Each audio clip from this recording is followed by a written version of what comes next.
Salut les moldus, je vous retrouve pour introduire le vlog du mois de juillet. Ça fait assez bizarre de vous reprendre en face cam, ça fait un mois que j'ai pas du tout filmé, de vlog pour le mois de juin finalement. J'ai eu un mois de juin assez rempli finalement, puisque déjà les 2 premières semaines j'étais en vacances, donc déjà ça remplit pas mal. Et puis en rentrant j'ai fait déjà pas mal de choses, j'ai encore pas mal de choses prévues je pense pour le mois de juillet, donc j'espère avoir le temps de filmer, parce que c'est vrai que du coup je suis moins à la maison donc moi qui suis casanière, c'est vrai que l'été c'est une période où j'ai plus d'énergie pour sortir, voir les gens, passer du temps à l'extérieur. C'est vraiment une période que je préfère pour tout ça. Et l'hiver, si je pouvais hiberner, honnêtement, je le ferais. Donc ouais, j'espère que j'aurai quand même des petits temps où je pourrais lire, vous filmer quelques petites choses pour le vlog, on verra bien. En tout cas, pour le moment, j'ai commencé pour ce début du mois, du coup, La guerre du pavot, le premier tome. Donc écrit par R.F. Kuang aux éditions de Sexus. Donc moi j'ai pris la version brochée. Donc pour l'instant j'ai lu ça, donc je suis encore assez au début de l'histoire. Pour l'instant je suis assez mitigée, mais ça va quand même. Enfin, je vais dire mitigée, ça fait assez un avis presque négatif. C'est pas le cas, mais en soi, pour l'instant, disons que j'ai de grandes attentes pour ce bouquin et pour la saga en général. Et pour l'instant, je passe un bon moment, mais sans plus, on va dire. Donc c'est vrai que j'en attends beaucoup plus pour la suite. C'est vrai qu'avec tous les avis qu'on peut entendre parler, il y a énormément de gens qui ont eu un coup de cœur pour cette saga, ce qui n'aide pas non plus à apprécier à sa juste valeur. Donc là ça fait 3 jours que je suis dessus. D'habitude je lis plus vite que ça. Là j'avoue que j'ai un peu de mal. Ouais, en soi je suis à la page 178, je me suis arrêtée en plein milieu d'un chapitre, parce que c'est ça aussi que j'aime pas trop, c'est que les chapitres sont longs. On a des chapitres qui peuvent faire 30 pages, je trouve ça énorme. Enfin bref, qui aime bien les longs chapitres? Je pense que personne n'aime les longs chapitres. Donc c'est vrai que ça n'aide pas, et puis comme je vous dis, en soi mon emploi du temps est assez chargé. Ça fait bizarre de dire ça. Donc c'est vrai que j'avance plus doucement, et c'est vrai que je pense aussi que l'histoire et la plume, enfin c'est pas tant la plume, mais c'est vrai que l'histoire, comment elle est racontée, c'est difficile de lire rapidement, je trouve. Donc pour vous faire un petit résumé, voilà, si j'arrive à vous en faire un, ça fait longtemps que je vous ai pas fait de résumé. On va suivre Rin, alors c'est son surnom, mais en soi elle s'appelle Phuang Runin, et donc elle a grandi dans un monde où, qui a subi plusieurs guerres. En fait on on a un empire, ils appellent quoi? Ouais, une fédération, donc en gros, on a une petite île et un autre, je sais pas si c'est une île, mais en tout cas, on a l'île qui est ici. Donc là, c'est la fédération, je crois. Ouais, c'est ça, la fédération. Et là, on a l'empire du Nikan, je sais pas comment on dit. Voilà, qui ont vécu du coup plusieurs guerres. Et Rin, c'est une enfant qui est rescapée de la guerre, sauf qu'elle a perdu sa famille. Et du coup, quand vous êtes orphelin de la guerre, en fait, on vous place dans une famille. Et donc, Rin, elle a atterri dans une famille qui est pas très gentille avec elle. Voilà, elle a grandi, c'est un peu est-ce qu'on peut dire une esclave? J'irai peut-être pas jusque-là, mais en tout cas, ouais, la relation est un petit peu compliquée avec ses parents adoptifs qu'elle va appeler du coup sa tante et son oncle. Et en fait, un jour, sa tante va lui annoncer qu'elle va se marier avec un monsieur qui est beaucoup plus âgé qu'elle. Et en fait, elle comprend que c'est surtout pour son statut, ce monsieur, qui souhaite la marier à ce monsieur du coup, puisqu'il est en soi, c'est un peu un baron de la drogue, on va dire. Et donc du coup, ça leur permettrait de rentrer un petit peu un peu plus dans cet univers et vendre certainement plus facilement leur drogue, etc. Enfin bref. Sauf que Rin, elle a d'autres projets, elle souhaiterait intégrer une académie, voilà, pour devenir une sorte de guerrière. Enfin, je sais pas trop, j'ai pas trop compris ça, mais en tout cas, ouais, elle se destine pas à ce genre de vie, donc elle va supplier sa tante et lui dire ben écoute, laisse-moi au moins essayer et puisque tu crois pas en moi en fait, ben si je réussis pas, ok, je me marierai. Donc on en est un peu là au début. Et donc elle va réussir quand même à intégrer cette académie. Donc après vous avez plusieurs concours, plusieurs épreuves à passer à chaque fois pour passer les années, etc. Donc malgré qu'elle ait réussi malgré tout à entrer dans cette académie, ben, il y a encore beaucoup d'épreuves qui l'attendent. Surtout que, encore une fois, elle n'est pas très bien accueillie là-bas. Rin, elle est d'origine du sud et ben, elle n'est pas très bien accueillie là-bas puisque c'est plutôt... voilà, elle est plus au nord, donc il y a certaines discriminations. Voilà, on parle un peu de racisme en soi. Je pense qu'il va y avoir beaucoup de dénonciations. Ouais, elle est traitée de paysanne. Enfin voilà, là, elle a pas sa place là-bas. Donc même au niveau des professeurs, il y en a certains avec qui ça va être compliqué. J'ai vu que j'allais bientôt arriver à la deuxième partie, donc j'espère que ça va partir dans une autre direction. J'aime bien les académies, les écoles et tout ça, mais j'aime bien passer ensuite à autre chose. Qu'on passe un tome entier, voilà, à être dans l'école, etc. On sait que elle va pas rester indéfiniment dans l'académie, donc ouais, j'aime bien, mais pas le temps, je sais pas comment dire ça, mais que ouais, on rentre plus dans le vif du sujet. Donc bon, à voir. Sinon, je me suis lu le premier tome des Grimoires d'Elphie. En soi, j'ai pas grand chose à dire, c'est assez mignon, j'ai bien aimé. Donc ouais, on va suivre Elphie, qui est juste ici, qui pareil vit avec ses sœurs. Enfin, en tout cas, l'une de ses sœurs, puisque la deuxième a eu 18 ans, donc elle a pu quitter le nid. En fait, elles ont perdu leurs parents dans un incendie et du coup partent vivre chez leur oncle et leur tante aussi. Un peu doublon, mais... Et sauf que du coup, aux 18 ans de, je sais plus son nom, de la plus grande, elle va s'acheter un bus et en faire une librairie ambulante pour faire le tour de la France. Et elle a obtenu la garde de ses deux petites sœurs. Et donc, elles vont partir. Donc là, ça va être un endroit qui leur est cher, qui est, je crois, en Bretagne du coup. Elfie, elle va avoir en cadeau souvenir de sa maman le grimoire qui est un petit peu magique. Voilà. Donc ça a l'air assez sympathique puisque en soi ça reste introductif. Mais ouais, j'ai bien aimé. C'est c'est mignon, il y a quelques références à d'autres œuvres, donc ça m'a fait sourire, mais ouais, c'est mignon, sa petite histoire, c'est jeunesse, hein, mais c'est doudou en fait. C'est des petites lectures doudou et c'est ça que j'aime bien dans les BD. Donc ouais, un bon point aussi pour cette petite BD. Et puis je pense que la suite se lit plus en automne, donc voilà. J'ai déjà le deuxième tome, donc je le lirai certainement cet automne.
Je vous retrouve du coup pour faire un petit update. Vous excuserez l'état général, hein. C'est un jour de repos. En ce moment, je n'ai pas beaucoup de vrais jours de repos où je ne bouge pas, où je ne fais rien. Donc voilà. Du coup, je reviens vous faire un petit update puisque j'ai terminé La guerre du pavot il y a quelques jours. Donc je vous avais dit que j'espérais que la deuxième partie allait se tourner vers d'autres choses et c'est ce qui s'est passé. J'ai été plus embarquée dès que la deuxième partie a commencé dans l'apprentissage, etc. Voilà, il y a deux années qui se passent d'un seul coup où voilà, Rin elle va apprendre d'autres choses, voilà. On se tourne vers autre chose, vers plus l'intrigue principale. Alors ça n'a pas été un coup de cœur comme je l'attendais. Alors on va pas se mentir, ouais, j'ai vu qu'il y avait énormément de coups de cœur sur cette saga, et enfin ce premier tome. Sauf que ben moi ça ne l'a pas été. Alors c'est une excellente lecture. Je comprends la richesse du roman, de tout ce que ça apporte, etc. Seulement, moi, j'ai pas eu de coup de cœur. Alors, j'ai vraiment passé un bon moment. C'est une dark fantasy, donc il y a vraiment des passages très sombres, très gore, très. Voilà. Il se passe des choses. Faut avoir le cœur assez accroché et être prêt à lire certains passages. Il y a les trigger warnings si jamais. Au début du roman, il y a une richesse de l'univers. Qui est vraiment très travaillé. Ce qui me dérange un peu plus dans ce genre d'univers, c'est tout le contexte géopolitique. J'ai vraiment énormément de mal, moi, à tout situer, à tout remettre en place sur ce genre de choses. Donc c'est en partie pour ça que c'est pas un coup de cœur, c'est parce qu'il y a vraiment beaucoup de cet aspect-là.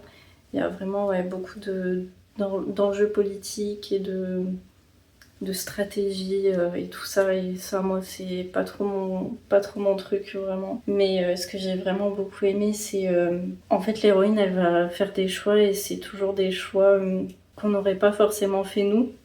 Elle a une vision un petit peu particulière de ce qu'elle a vécu, etc.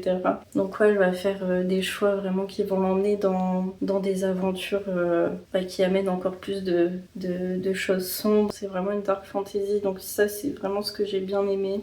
J'ai bien aimé le personnage de Rin malgré tout. Je trouve qu'on n'est pas assez dans son esprit. On sait qu'il y a une histoire de vengeance, voilà, on le ressent, on nous le fait comprendre, etc. Et je trouve qu'on reste quand même pas assez dans son esprit, voir vraiment pourquoi elle fait ces choix-là. Je sais pas, je trouve qu'il manque un petit peu de ce côté-là. Je pourrais pas trop en dire plus parce que il se passe pas mal d'événements. Ici, ce que je pourrais aussi vous dire, c'est au niveau de la magie. J'ai plutôt bien aimé aussi voilà, le développement de la magie chez Rin, tout particulièrement, qui nous annonce des choses assez grandioses. Donc ouais, j'ai hâte de voir la suite et j'espère que ça puisse se développer en coup de cœur pour les autres tomes qui vont suivre. On verra bien, mais en tout cas, c'était déjà une excellente lecture et vraiment je vous recommande beaucoup. Ensuite, j'ai décidé de me faire une relecture de Persona, le premier tome, une saga coup de cœur qui pour l'instant, on n'a que les 2 premiers tomes qui avaient été édités chez Hachette Roman. Si vous ne connaissez pas ni cette saga, ni toute l'ampleur qu'il y a eu autour du fait que Hachette Roman ne publiera pas la suite. Il y a eu la campagne Ulule au mois de juin et j'y ai participé, donc j'ai pris le pack Touché par la lumière, donc c'est les 2 tomes en physique, en broché, il y aura des jaspages, etc. Donc avec tous les paliers qui ont été débloqués. J'ai pris la donne aussi goodies, donc pour avoir des petites illustrations, tout ça en plus. Donc puisqu'il faut savoir que certes, la suite ne sera pas publiée en maison d'édition, mais l'autrice va les publier par elle-même, même si vous n'avez pas pu participer à la campagne. Je crois que c'est encore possible d'ailleurs de participer. C'est juste que en fait on pourra plus débloquer de paliers, mais bon, de toute façon on est déjà je sais plus combien de pourcentage, donc en soi c'est pas gênant, mais il me semble que vous pouvez toujours vous le procurer. Moi sa sortie je l'avais lu, donc il me semble il y a 2 ans, en septembre il me semble que je l'avais lu, et ça avait été un coup de cœur, et donc là j'ai envie de me relire le premier tome et le deuxième avant du coup les Aliénales. Et puisqu'on va recevoir normalement le tome 3 en fin d'année, j'avais trop envie de me remettre dedans. Voilà, je trouve que c'est idéal pour l'été en plus ce premier tome, puisqu'on ça donne un petit peu un air empire romain, enfin je sais pas trop, mais je suis nulle en histoire. Mais ouais, en tout cas ça me fait penser à l'été, un petit peu à des paysages, ouais, l'Italie, la Grèce, un petit peu tout ça, donc voilà. Et si vous ne connaissez pas l'histoire, on va suivre principalement Andrea qui est un persona. Donc en fait on va même suivre plusieurs enfants, adolescents, qui sont doués de dons, en fait, à la naissance. La lumière les touche, et les touche tellement que ces personnes vont développer un don. Sauf que ces personnes-là ne sont pas très bien vues dans la société. Et en fait, les enfants vont être emmenés dans des lieux où, comment dire, des écoles internes, ouais, des genres d'internat, en fait, pour ces enfants-là, où à partir de 12 ans, les adultes de la ville et d'autres endroits peuvent les engager pour faire des petites missions et utiliser leurs dons pour ça. Donc il y a tout un tas de dons qui sont expliqués dedans et c'est vraiment chouette. Et ce premier tome, c'est vraiment un petit bonbon. Alors je connais déjà ce qui va se passer, donc c'est pour ça que je peux déjà vous en parler autant. Ce que j'apprécie particulièrement dans les romans, ce qui me fait vraiment pousser au coup de cœur, c'est que les personnages sont extrêmement bien construits, les messages qui sont passés sont jolis. Là, il y a énormément de diversité. Voilà, il y a plein de jolis messages passés dedans. Et c'est ça qui fait basculer généralement la balance dans le coup de cœur. C'est que j'aime quand les univers sont bien construits, quand on voyage un petit peu, quand il y a de la magie, enfin bref, tout ça.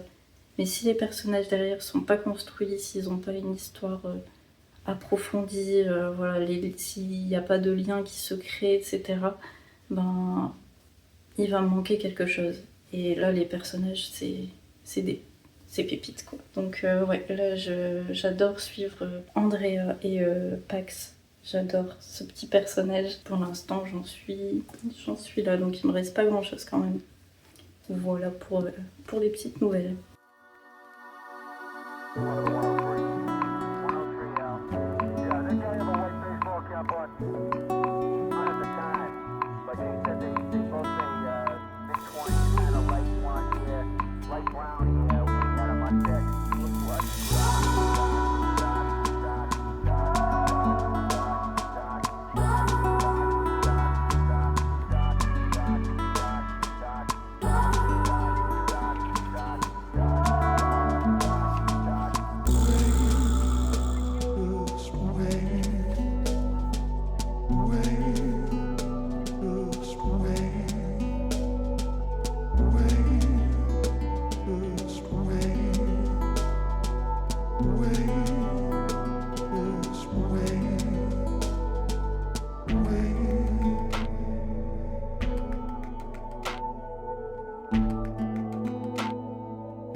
je vous retrouve pour vous donner du coup mon avis final de ma relecture du premier tome de Persona. Je pense que je l'ai encore plus apprécié que ma toute première lecture. Ça avait été déjà un coup de cœur, mais je lui ai encore mis une meilleure note que la première fois. Vraiment, j'adore. C'est une petite saga, enfin en tout cas ce tome-ci, il est assez doudou je trouve, les personnages sont assez touchants.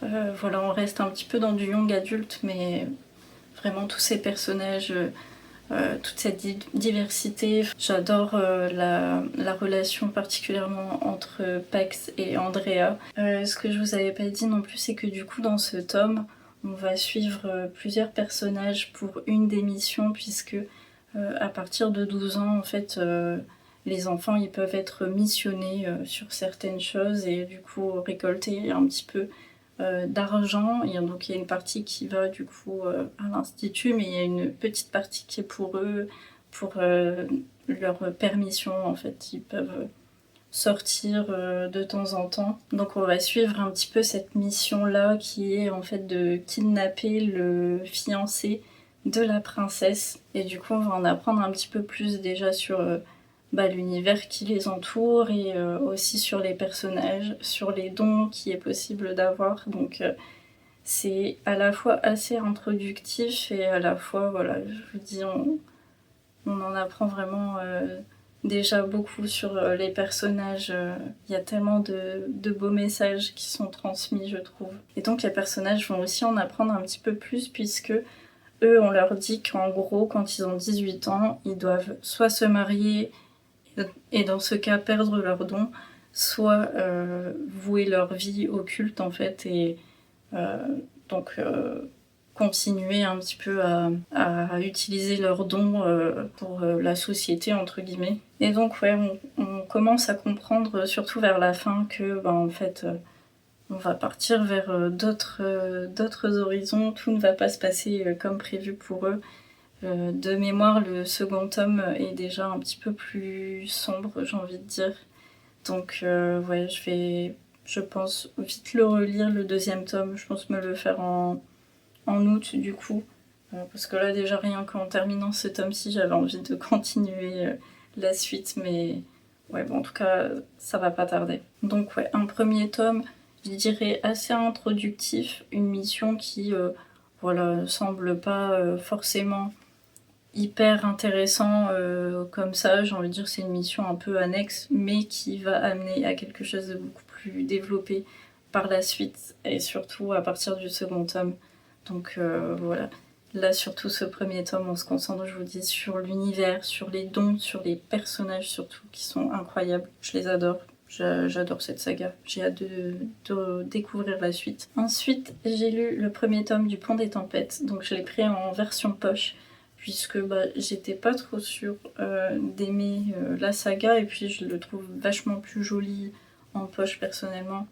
Les couvertures, je trouve ça un peu dommage qu'on n'ait pas eu par exemple des versions brochées avec ces couvertures-là, elles sont magnifiques je trouve. Pour ce qui est de mon avis, je dois dire que c'est plutôt en demi-teinte, dans le sens où j'ai trouvé que c'était une très chouette romantésie. Là-dessus, j'ai rien à dire. On a un côté l'univers qui est un minimum construit, avec une intrigue qui est posée. On a ce côté politique assez présent, mais ça tourne énormément autour de la romance entre nos deux personnages. En soi, j'ai trouvé la relation assez chouette, plutôt bien développée, même si j'ai trouvé que c'était un petit peu facile, enfin pas facile, mais je trouve que le développement il se fait rapidement, même si je dois avouer que c'est vrai, Aren est un très bon personnage masculin, d'ailleurs je l'ai préféré à notre héroïne, donc pour ça je comprends très bien tous les avis qu'il y a pu y avoir.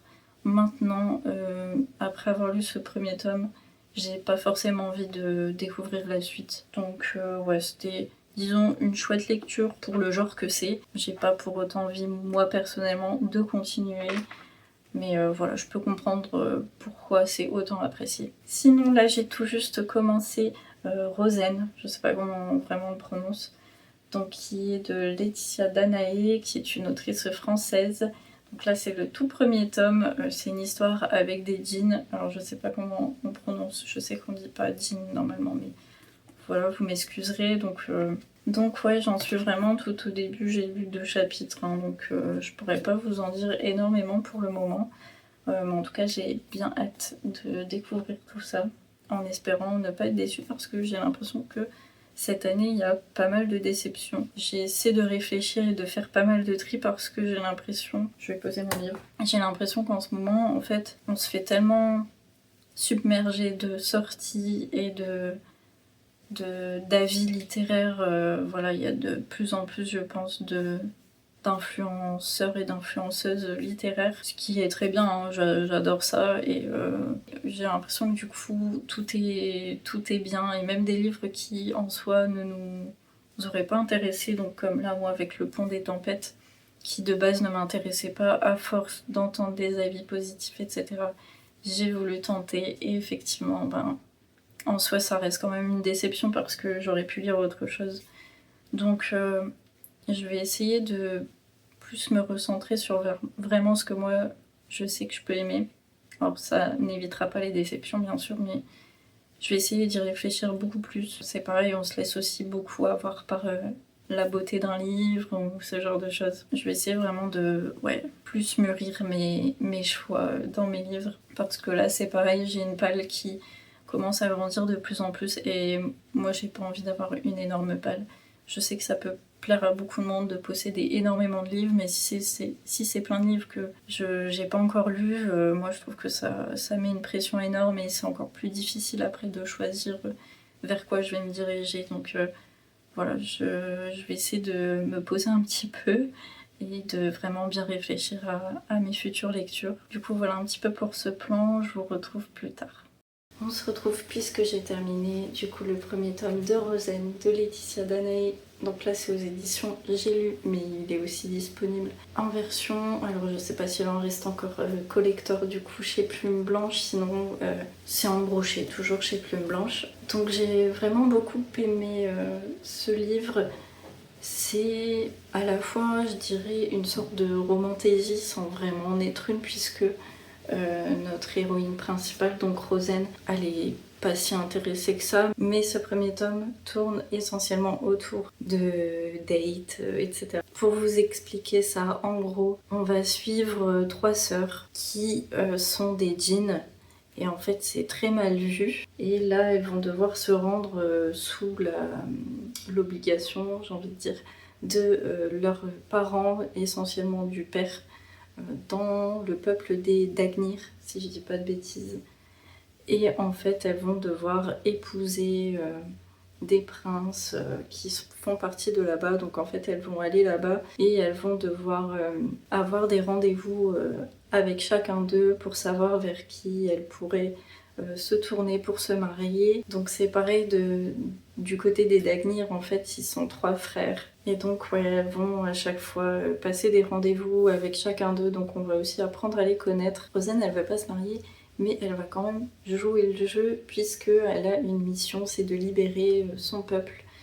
Puisqu'en fait, si vous voulez, les djinns, ils peuvent avoir un fluide qui est comme un sang bleu, mais c'est pas leur sang, et en fait on va récupérer ce fluide pour en gros c'est une sorte de drogue en fait. Ça va libérer certaines choses chez les personnes qui boivent ce fluide, et ça procure certains effets selon la qualité de ce fluide, et en fait on va apprendre plein de choses.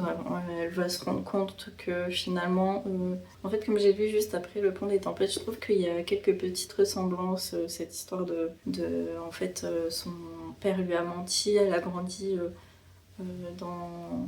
dans un cocon sans savoir ce qui pouvait se passer à d'autres endroits avec son peuple, etc. Et en fait, elle va ouvrir les yeux là-dessus. Donc elle va apprendre pas mal de choses. Il y a aussi un soupçon de magie, puisque en fait les djinns ils peuvent avoir de la magie dès leur naissance, et si ça se développe plus tard, si quelqu'un s'en rend compte, on leur fait une entrave. Et donc du coup cette entrave elle va contenir la magie en fait. En soi, les djinns ils ont plus la possibilité de posséder de la magie, ou en tout cas d'en faire usage. Sauf que peut-être que certaines choses se sont passées et voilà, donc il y a un petit soupçon, voilà, sans trop en dire. Mais j'espère que dans le deuxième tome, on va vraiment avoir ce développement de cette magie, de l'univers des djinns, etc. Voilà, j'ai passé un bon moment, je lui ai mis un 4 étoiles. J'ai hâte de lire la suite quand même. Il m'a beaucoup plus hypé que Le Pont des Tempêtes. En tout cas, je suis mieux rentrée dans l'univers. Mais je pense que c'est parce que ça tourne pas autour de la romance, c'est plus l'univers et tout ce qui va pouvoir se passer après. En tout cas, je pense, on verra bien avec le deuxième tome. J'ai aussi lu Lightfall, le deuxième tome du coup. C'était absolument génialissime. J'ai adoré le premier tome. J'ai tout autant adoré ce deuxième. Là, on est vraiment plus sur une intrigue un peu plus sombre, un peu plus... Enfin, en tout cas, c'est le cas de le dire. Mais ça reste toujours aussi mignon. Il y a toujours des passages un petit peu drôles, je trouve, avec Cad, qui est un personnage un peu particulier. Je l'aime beaucoup. Donc, ouais, toujours aussi chouette à suivre. Et les planches, elles sont magnifiques. Déjà, vous avez celle-ci, qui est très jolie. Vous avez celle-ci également. En tout cas, voilà, c'était très très chouette. J'adore cette saga. J'ai hâte de lire le troisième tome. Et puis, je crois que le quatrième va sortir en 2026, donc j'ai hâte. Et enfin, je suis en train de relire les chroniques du coup de Kelana. Donc c'est le tome qui contient plusieurs nouvelles. Donc elles sont toutes réunies dedans. Je vous avais dit dans un précédent vlog que j'avais envie de tout relire pour lire, enfin et découvrir le dernier tome. Du coup, bah voilà, je me lance, je commence à les relire, du coup voilà, j'apprécie toujours autant. Bon, c'est pas le meilleur tome, mais c'est vrai que c'est bien puisque ça se passe, là j'en suis là, ça se passe avant tout l'univers de Keleana. Donc c'est vrai que du coup je me suis dit que c'était bien de commencer par ça, puisque là je l'avais lu entre, je sais plus quel tome. Mais ouais, du coup je me dis que c'est mieux de le lire avant, puisque tout se passe avant la saga. Donc je commence par ça, je vais essayer de me faire un tome par mois. Je me laisse quand même une marge de manœuvre puisque j'aimerais lire du coup le dernier tome. Je me dis vers le mois de mai l'année prochaine, je pense que ce sera bien. Voilà un petit peu pour mes lectures.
Je vous reprends pour clôturer ce vlog. J'ai du coup bien terminé les nouvelles de Keleana. Je connaissais déjà l'histoire comme je vous ai dit, donc c'était une chouette relecture.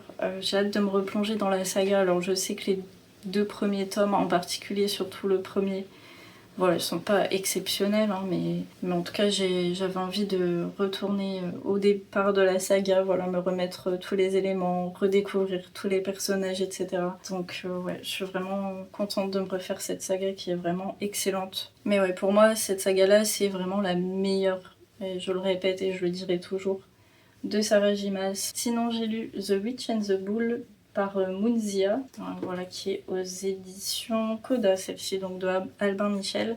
J'ai vraiment adoré. Franchement, les planches, elles sont magnifiques. Pour vous montrer déjà juste les premières pages. Voilà, un côté un peu plus... Donc voilà, déjà ça c'est juste magnifique et l'histoire franchement c'est très chouette. Donc là c'est un premier tome, donc en soi c'est assez introductif mais Ça nous montre déjà un petit peu pas mal de petites choses, la magie. Je vais plutôt vous lire le résumé parce que je saurais pas trop vous expliquer ce qui s'y passe. On nous dit: la guerre entre les royaumes des sorciers et le royaume des humains est terminée, mais les tensions sont toujours vives entre les deux peuples. Tan, l'arrogant conseiller du roi, se retrouve brutalement transformé en taureau par une malédiction. La seule personne qui peut l'aider, Aro, la sorcière des constellations, est aussi la personne qui le déteste le plus. Pourront-ils briser le sort et réparer l'harmonie entre les hommes et les sorciers? En fait, on va suivre Aro, qui est on va l'apprendre assez vite, une sorcière des constellations. Elle tient un petit café, voilà, elle essaie de pas trop faire de bruit, etc. Sauf que un jour, le conseiller du roi, comment est-ce qu'il s'appelle déjà? Tan, oui, c'est vrai. Va arriver dans son café, ça va pas très bien se passer entre eux et il va découvrir que c'est une sorcière. Il va faire fermer son café, etc. Et sauf que Tan, il va subir une malédiction, il va se transformer en taureau comme ici présent. Sauf que Aro, elle le sait pas. En fait, elle va se rendre compte que c'est un humain qui se cache dans ce taureau, puisque comme elle est une sorcière, elle peut entendre parler, sauf que les humains, eux, ils entendent juste le taureau, quoi. Et donc, elle va lui sauver la vie. Et donc, ils vont partir en quête de cette malédiction et essayer de briser le sort. Donc, c'est assez chouette. Comme vous pouvez le voir sur la couverture, en fait, Aro, à l'aide de son arc magique, elle peut appeler les constellations qui vont prendre vie en quelque sorte. Donc, c'est assez chouette. Et ouais, on a cette relation, du coup, entre Aro et Tan, qui pour l'instant est assez cocasse puisque lui il se fait passer pour une autre personne. Donc on va voir comment cette relation elle va évoluer, mais ouais, c'est assez chouette. J'ai passé vraiment un très bon moment, j'ai déjà le 2e tome. Pour l'instant c'est l'un de mes webtoons préférés que j'ai pu lire jusque maintenant. Donc voilà. Et sinon, je suis en train de lire Hit of the Everflame, donc qui est le 3e tome de la saga. C'est une énorme pavasse, il fait quasiment 800 pages. Mais voilà, j'avance tout doucement.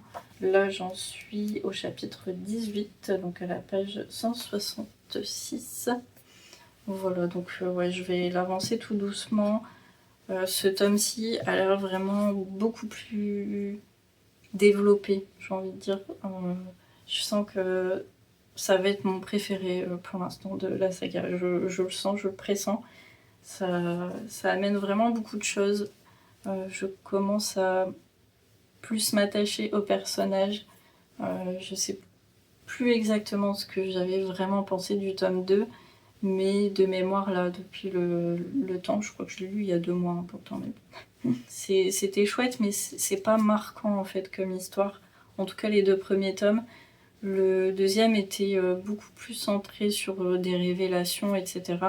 Donc ça c'était vraiment, vraiment chouette. Et il y avait aussi le développement des relations. Mais là je sens qu'on va vraiment partir sur plus le côté fantasy et vraiment l'univers. Et ouais, je sais pas, je sens que ça va être beaucoup plus développé. Et je pense que c'est pour ça aussi qu'on a une belle pavasse ici présent.